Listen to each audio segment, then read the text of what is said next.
Un nouveau rendez-vous de l'actualité technologique. Merci pour votre fidélité. Bonjour à toutes et à tous.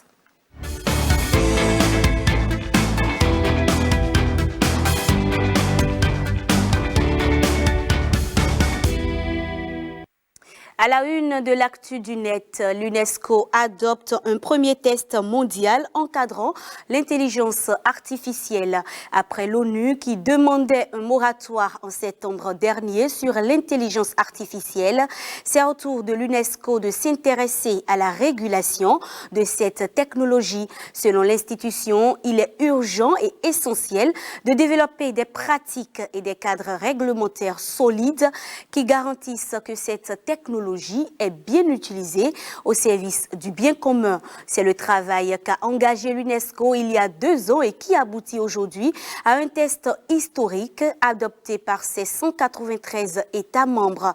Dans le cadre de cette annonce, un outil de sensibilisation à la collecte de données est également lancé. C'est une recommandation de 28 pages, fruit d'un travail ayant démarré en 2018.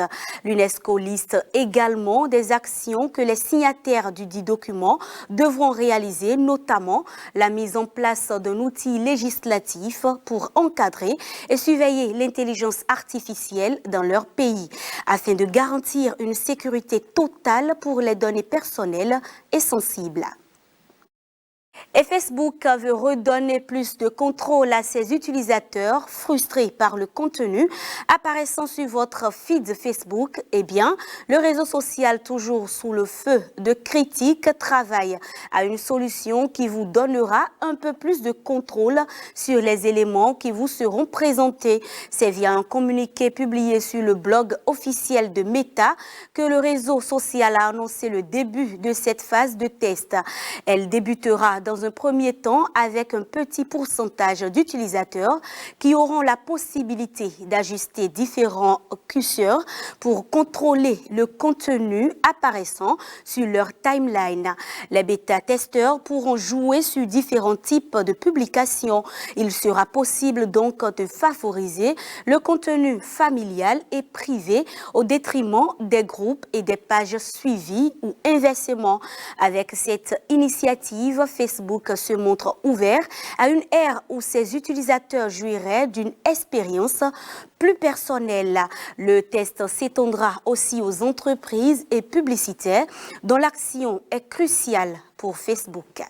Après la Russie et la Corée du Nord, c'est de l'Iran que viennent de plus en plus de cyberattaques. Les équipes d'analyse de Microsoft recensent une explosion des cyberattaques iraniennes. Elles visent principalement des pays du Golfe, Israël et l'Inde. Et pour cause, 1647 attaques provenant de l'Iran ont été recensées en 2021. Les équipes de Microsoft se basent sur les notifications envoyées aux services informatiques concernant des attaques identifiées comme iraniennes. Et les chiffres parlent d'eux-mêmes. 16 notifications concernant l'Iran en 2019, 48 en 2020, puis 1647 en 2021. Une augmentation impressionnante qui s'est surtout accélérée depuis avril 2021. 2 groupes responsables de ces menaces ont été identifiés. Leurs désignations sont Dev 0228 et Dev 0056, des identifications temporaires avant que des groupes cybercriminels ne soient plus spécifiquement identifiés.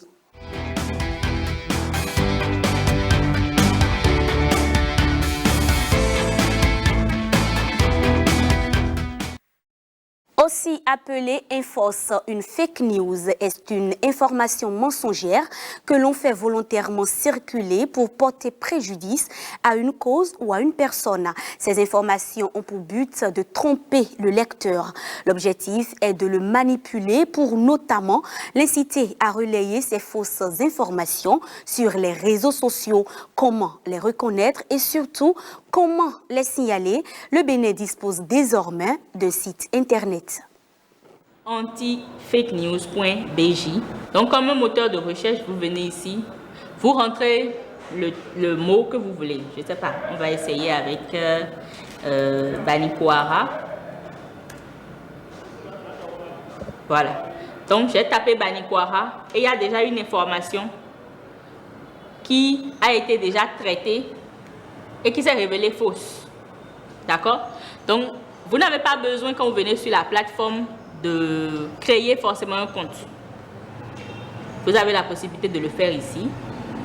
Si vous voulez devenir contributeur régulier, donc si vous êtes quelqu'un qui reçoit énormément d'informations dans une journée, par exemple, vous pouvez venir ici, avoir un compte et créer, un peu comme pour un mail, créer votre compte.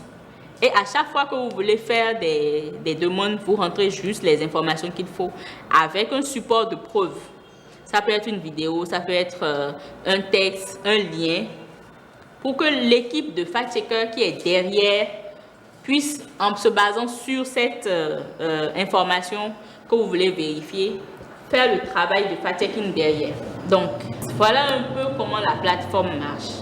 Vous pouvez aussi, en tant qu'anonyme, venir faire une recherche ou faire une requête sur une information dont vous voulez avoir la preuve. Est-ce qu'elle est vraie ou est-ce qu'elle est fausse?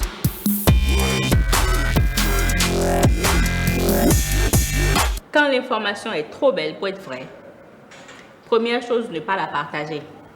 Ensuite, essayez de voir l'origine de l'information. Comment est-ce qu'elle est présentée? Quelles semblent être les motivations de la publication? Qui en est l'auteur? Qui vous envoie l'information? Alors, aujourd'hui, avec la prolifération des fake news, vous allez remarquer que beaucoup de plateformes essayent de mettre en place des outils pour permettre aux utilisateurs de savoir qu'une information a été peut-être beaucoup de fois partagée. Vous allez voir ça sur WhatsApp. Quand c'est une image qui est déjà transférée plusieurs fois, ça vous dit transférer déjà à plusieurs reprises, etc. Tout ça pour permettre à l'utilisateur de faire attention avant de partager.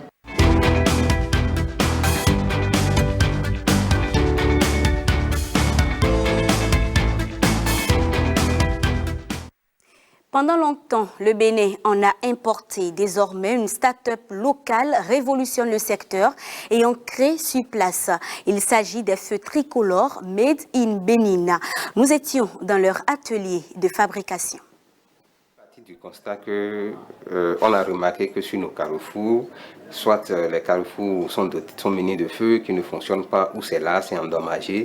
Nous on s'est dit, bon voilà, nous avons une formation, on a appris à faire ces choses-là. Pourquoi ne pas essayer de contribuer dans ce sens-là? C'est de là on a commencé par travailler, on a commencé à réunir les éléments ça et là. Premièrement, nous sommes partis sur la philosophie de feux mobiles. Et que vous avez ici, ça c'est des feux mobiles, ça c'est la première version. C'est les feux mobiles. Donc pour nous, c'était de faire des feux mobiles qu'on pouvait déployer sur les carrefours, réguler la circulation, étant soit que quand l'existant est endommagé, ou carrément, bon, essayer de mettre ça là en attendant. Mais quand on est allé vers les autorités, cela ne les a pas accrochés. Eux, ils voulaient faire ça dans du fils, dans du bâti, et ce qui a pour conséquence directe les ressources. Et très tôt, on a commencé par chercher un partenaire financier qui pouvait vraiment nous accompagner à pouvoir atteindre ces objectifs-là. Dans la recherche de ce partenaire, nous sommes tombés sur une agence qui est la BEVRIT, tutelle du ministère de l'Enseignement supérieur. Et partant de là, ils nous ont accompagnés en intrant, ils nous ont fourni le matériel qu'il faut. On a fait une listine, ils ont fourni le matériel. Nous sommes venus en atelier, on a associé et ça a donné ce qu'on a sur le carrefour du 10e arrondissement, le carrefour de Zobo, qui fonctionne depuis 2019 jusqu'à aujourd'hui.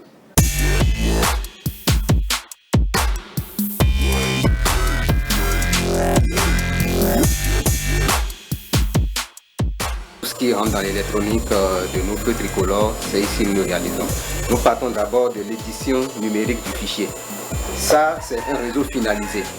Donc, avec les logiciels informatiques, avec ce logiciel, nous faisons la conception, c'est-à-dire, on appelle ça ici le typon. Nous faisons le typon, nous agençons les LED et grâce à cette machine, nous imprimons maintenant les bus informatiques, c'est-à-dire les pistes de circuit. En électronique, c'est appelé pistes de circuit, mais en informatique, on appelle ça les bus informatiques.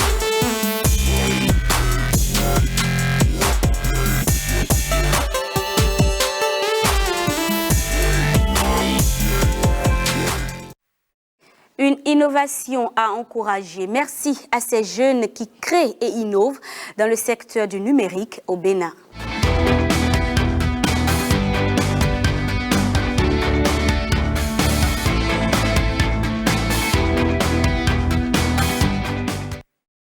Et si on parlait maintenant de nos smartphones et surtout de nos échanges sous forme de textos ou de messages WhatsApp, vous n'avez pas envie parfois de modifier la police à votre guise? Suivez tout simplement ces instructions.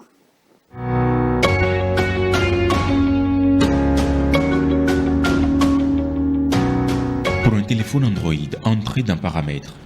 Sous Android, lorsque vous avez frappé votre test, sélectionnez le test ou la phrase que vous souhaitez mettre en forme et gardez votre doigt appuyé dessus, sur l'écran. Un menu apparaît alors. Cliquez sur les 3 petits points verticaux et choisissez alors gras, italique, barré ou encore chasse. Entrez dans Affichage. Sélectionnez Zoom et Police. Ici, vous pouvez désormais modifier la police et la taille de votre police. Pour un téléphone utilisant iOS, sélectionnez votre test et appuyez sur l'écran avec votre doigt. Le menu U apparaît. Dans BU, vous pourrez choisir gras, italique, barré ou chasse. Entrez dans Réglages, entrez dans Général, puis dans Police pour pouvoir modifier la police. Entrez dans Luminosité et Affichage pour pouvoir modifier la taille de votre police.